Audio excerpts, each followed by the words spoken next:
الحمد لله رب العالمين والصلاة والسلام على سيدنا وسندنا ومولانا وملجانا ومولانا نبينا محمد صلى الله عليه وسلم ورسوله النبي الكريم الأمين المكين الحنين الرؤوف الرحيم.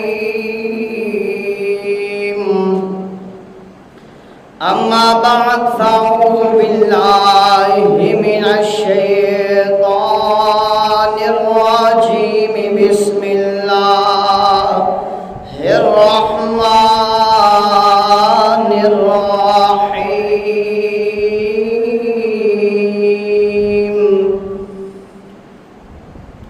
يا أيها الذين آمنوا إذا قمتم إلى الصلاة فاغسلوا وجوهكم وأيديكم إلى المرافق وامسحوا برؤوسكم وأرجلكم إلى الكعبين. صدق الله العظيم وصدق رسوله النبي الكريم الأمين.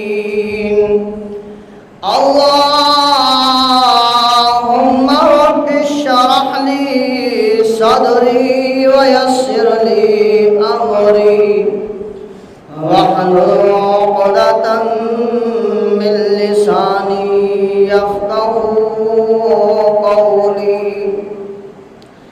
اللهم رب زدني علما نافعا. اللهم رب زدني علما. إن الله وملائكته يصلون على النبي.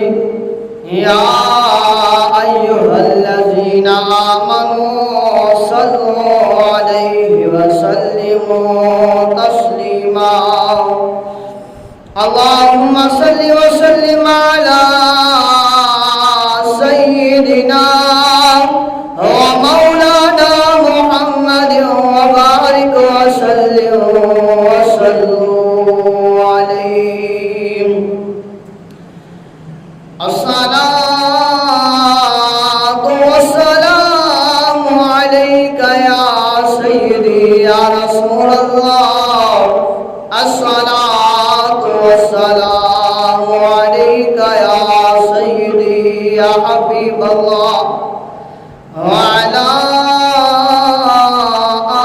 آلك وصحابك يا سيدي يا نور الله.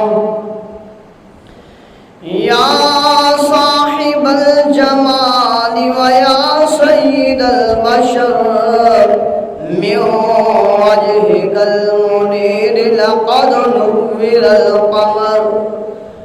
لا يمكن الصناع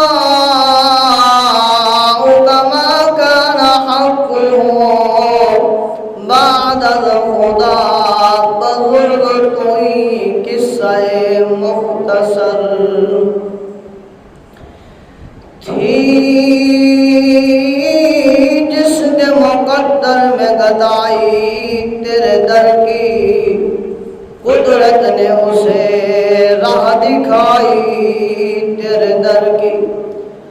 رویا میں بہت اس شخص کے قدموں سے لپٹ کر جس نے بھی کوئی بات سنائی تیرے در کی. آیا ہے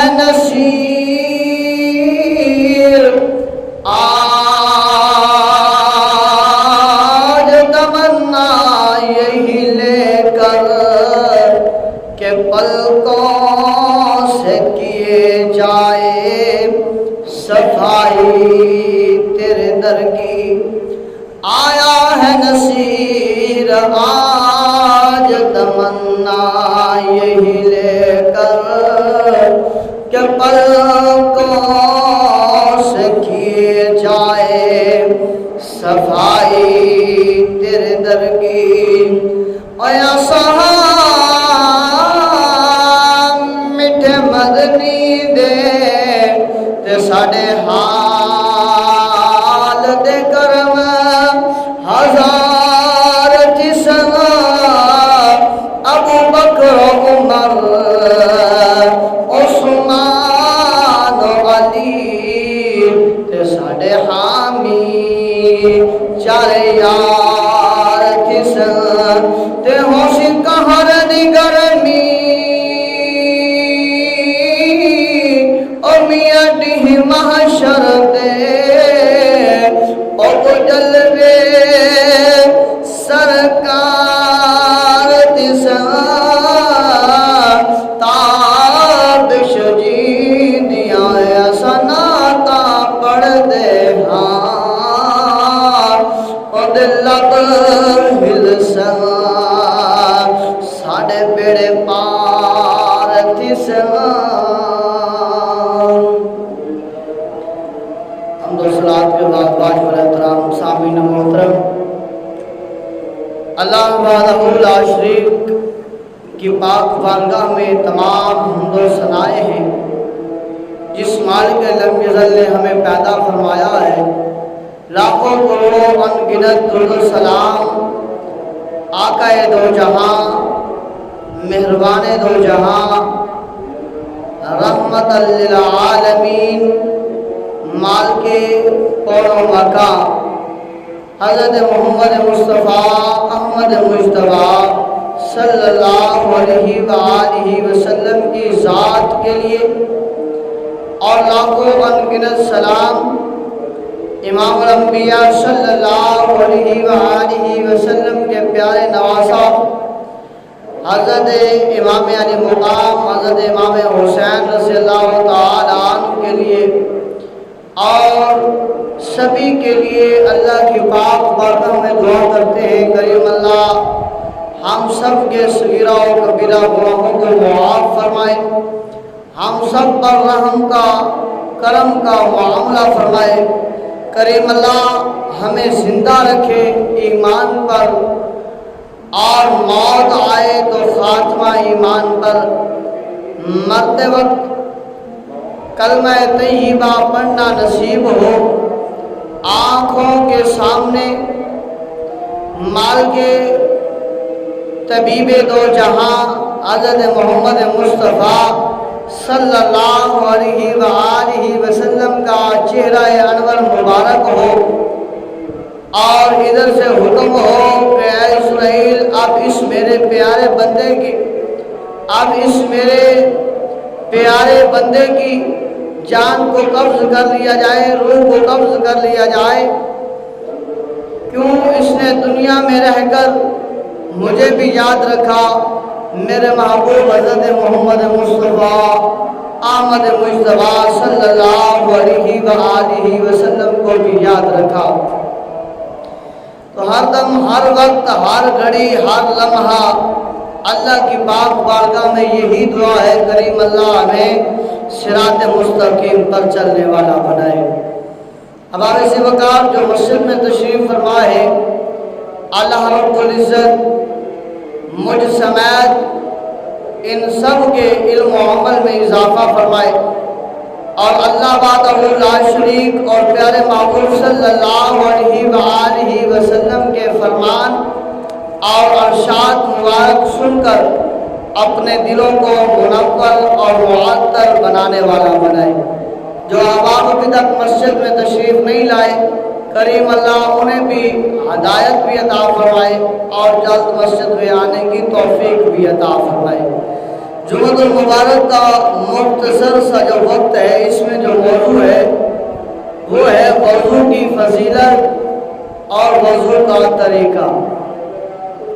اب ہم اسی وقار ہر کام کا ایک طریقہ ہوتا ہے، ہر کام کرنے کا ایک سلیقہ ہوتا ہے، ہر کام کرنے کا ایک ہنر ہوتا ہے، ایک جو ہے لائن، ایک لمٹ ہوتی ہے۔ اسی طرح کہ جس طرح ہر کام کرنے سے پہلے کچھ چیزوں کا خیال رکھا جاتا ہے کہ میں نے یہ کام کرنا ہے، تو اس کام کرنے کے لیے کچھ شرائطوں کا ہونا ضروری ہے۔ مثال طور پر اگر ہم نے سفر پر جانا ہے تو اس کے لیے ہم بندوبست کرتے ہیں اپنی سواری کا، اور اس میں پیٹرول وغیرہ اور دیگر معاملات کا دیکھتے ہیں، چیک اپ کرتے ہیں، اور پھر جو ہے وہ روانہ ہوتے ہیں۔ اسی طرح اگر اپنی سواری پر نہیں جانا، کرائے پر جانا ہے، تو ہم اپنا جو ہے ساتھ لے جانے والا سامان وہ ہم چیک اپ کرتے ہیں، ان کو جو ہے وہ اچھی طریقے کے ساتھ ان کی جگہ پر اور بار بار اس کو دیکھتے ہیں، اور پھر ٹکٹ کا بندوبست کرتے ہیں اور پھر جاتے ہیں۔ تو اب اسی وقار یہ دنیا کے ریج رواج ہے، یہ دنیا کا کام ہے۔ دنیا کے بھی کسی کام کے لیے اگر ہم چلتے ہیں اس کے لیے بھی شرائط ہوتی ہے۔ تو یہ جو دین کا کام ہے، یہ جو امام الانبیاء صلی اللہ علیہ وآلہ وسلم نے اللہ وحدہ لا شریک کا پیغام ہم تک پہنچایا ہے، اس کی بھی کوئی شرائط ہے۔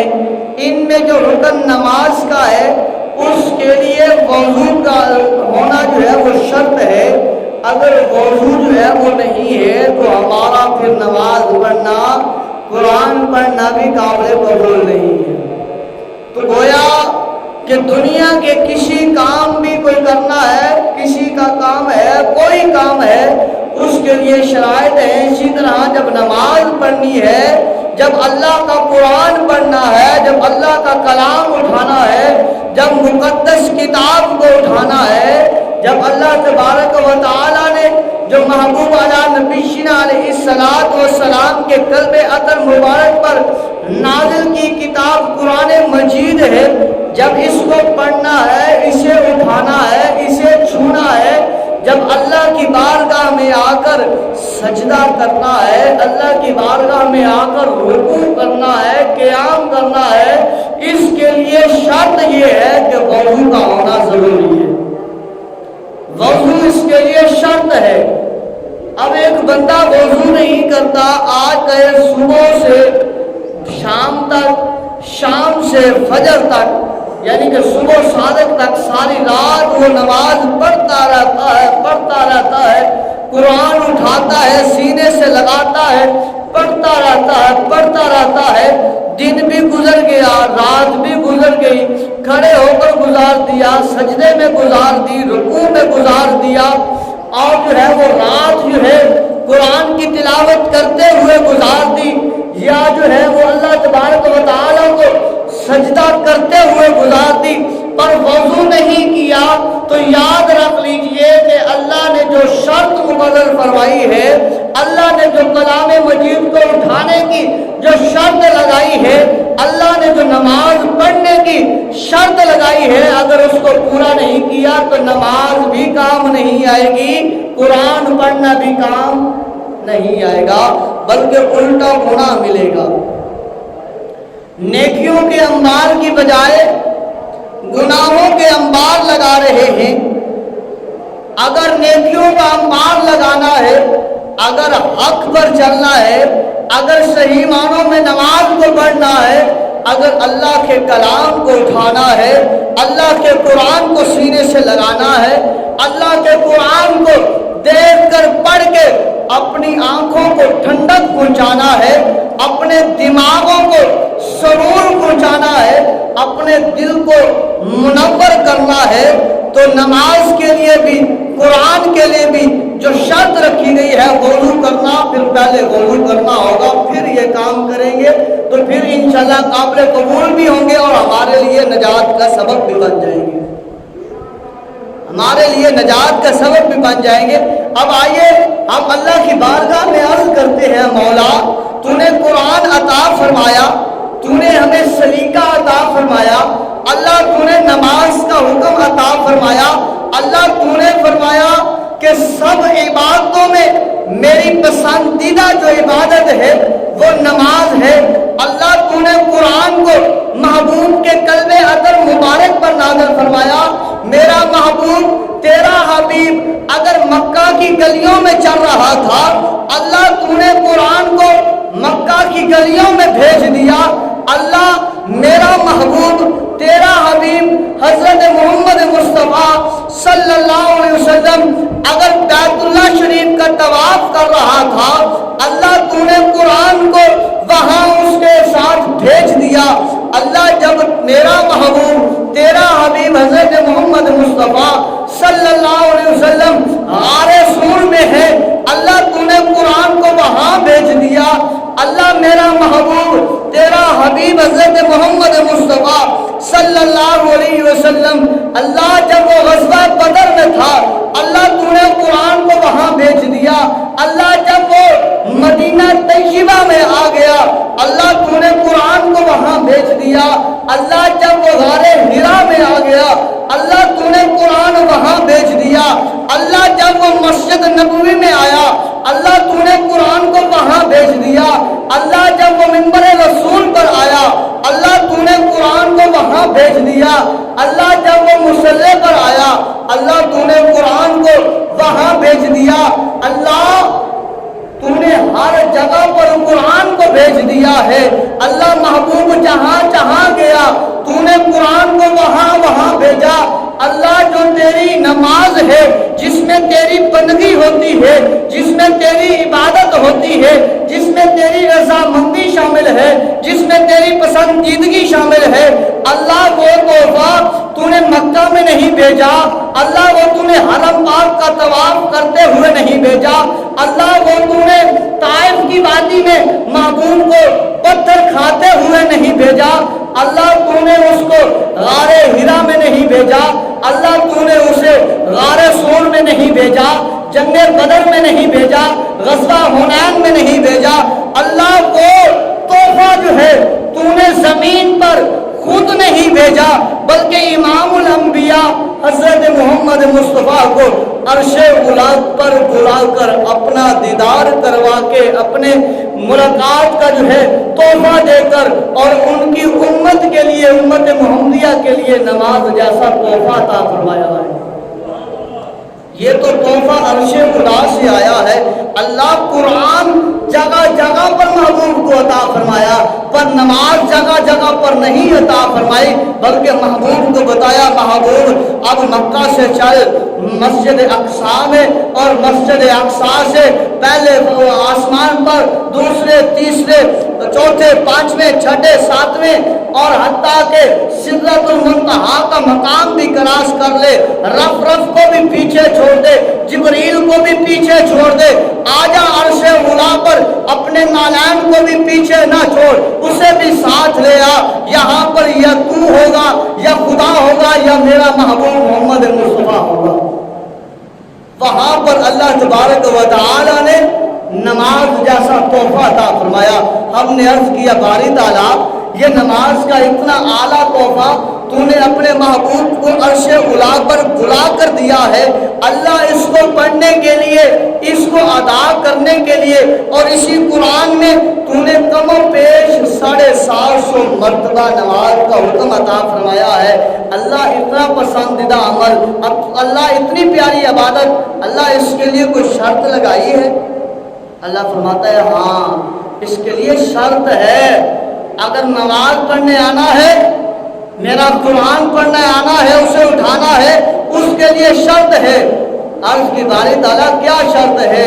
تو قرآن سے بھی پوچھتے ہیں، قرآن کہتا ہے، اللہ فرماتا ہے یا ایھا الذین آمنوا، اے ایمان والو، اذا قمتم الی الصلاۃ، جب تم نماز کے لیے کھڑے ہو، فَاغْسِلُوا وُجُوهَكُمْ اپنے چہروں کو دھو لیا کرو، وَأَيْدِيَكُمْ إِلَى الْمَرَافِقِ اور اپنی دونوں بازوؤں کو دھو لیا کرو۔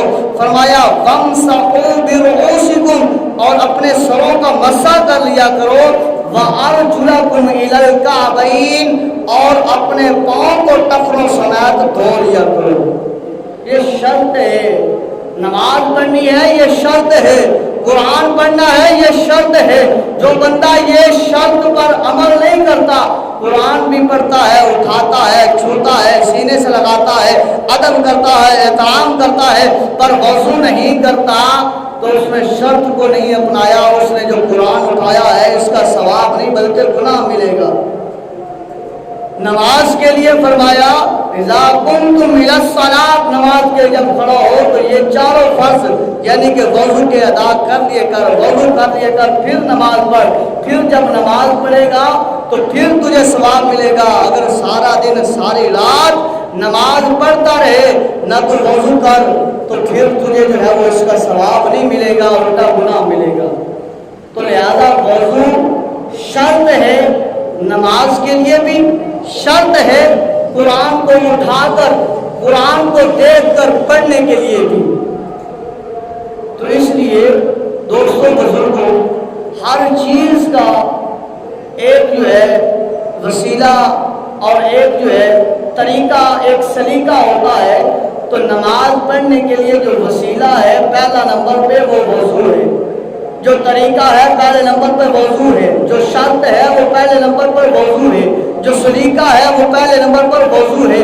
اگر وضو کامل ہو گیا تو باقی کام بھی بہتر ہو جائے گا، کچھ نہ کچھ تو ثواب ملتا ہے۔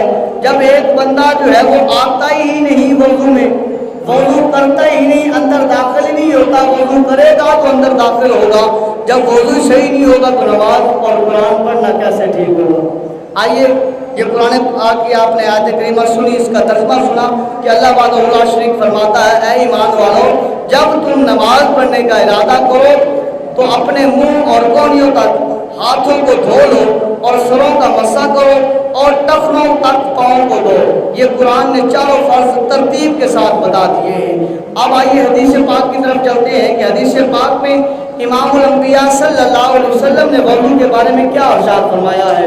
آقا کریم نے فرمایا، روایت کرتے ہیں حضرت ابو ہریرہ رضی اللہ تعالیٰ عنہ کہ رسول اللہ صلی اللہ علیہ وسلم نے فرمایا، بے شک میری امت کو وضو کے آثار کی وجہ سے قیامت کے دن غیر معجل یعنی کہ جن کے چہرے اور ہاتھ پیر سفید اور روشن ہوں گے، یہ کہہ کر پکارا جائے گا، پس تم میں سے جو شخص اپنی سفیدی کو طول دینا چاہے تو وہ ایسا کرے۔ فرمایا کل قیامت کے دن جن کے چہرے سفید ہوں گے، ہاتھ سفید ہوں گے، بازو سفید ہوں گے، پیشانیاں چمکتی ہوں گی اور جو ہے وہ پاؤں جو ہے وہ چمکتے ہوں گے، وہ امت محمدیہ کے وہ لوگ ہوں گے جو کامل وضو کرتے ہیں، جو کامل وضو کرتے ہیں۔ دوسری حدیث پاک میں آتا ہے کہ حضرت عثمان بن عفان نے فرمایا، جس شخص نے نماز پڑھنے کے لیے اچھی طرح کامل وضو کیا اور پھر فرض نماز پڑھنے کے لیے مسجد میں گیا اور جماعت کے ساتھ نماز پڑھی تو اللہ تعالیٰ اس کے گناہ بخش دیتا ہے۔ اب پتہ یہ بھی چلتا ہے کہ گھر سے وضو کر کے آنا کتنا جو ہے وہ بڑا کام ہے، کتنا بڑا عمل ہے، کتنا اچھا کام ہے کہ جو بندہ گھر سے وضو کر کے آتا ہے مسجد کی طرف، ایک تو ہر قدم کے بدلے نیکی بھی مل رہی ہے، ایک تو ہر قدم کے بدلے گناہ بھی معاف ہو رہا ہے، ایک تو ہر قدم کے بدلے اللہ اس کا درجات پہ بلند فرما رہا ہے۔ اور اس حدیث پاک میں تو یہاں تک فرمایا کہ اللہ تبارک و تعالیٰ اس بندے کے گناہوں کو بخش دیتا ہے جو بندہ گھر سے وضو کر کے مسجد کی طرف آتا ہے۔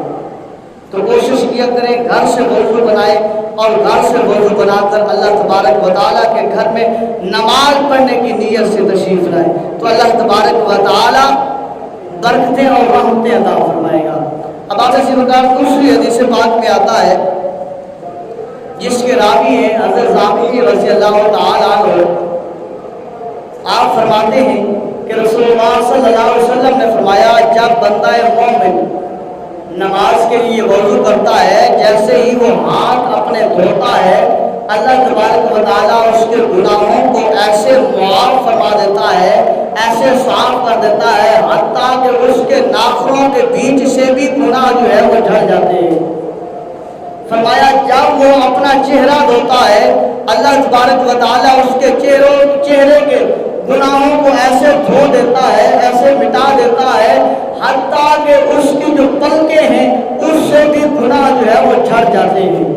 فرمایا جب وہ بازو دھوتا ہے تو بازوؤں کے گناہ جو ہے وہ جھڑ جاتے ہیں، حتیٰ کہ جب کوڑیوں کی کروڑوں تک پانی پہنچتا ہے تو اللہ تبارک و تعالیٰ اس کے گناہوں کو بھی وہاں سے دھو دیتا ہے، پاک کر دیتا ہے۔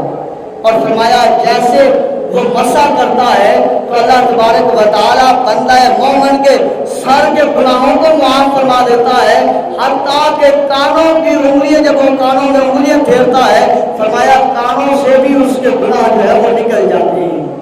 اور فرمایا جب وہی بندہ مومن جب وہ اپنے پاؤں دھوتا ہے تو اللہ تبارک و تعالیٰ اس کے دونوں پاؤں کے گناہوں کو معاف فرما دیتا ہے، حتیٰ کہ ان کے پاؤں کے جو ناخن ہیں، انگلیوں کے جو ناخن ہیں اس کے نیچے سے بھی گناہ جو ہے وہ جھڑ جاتے ہیں۔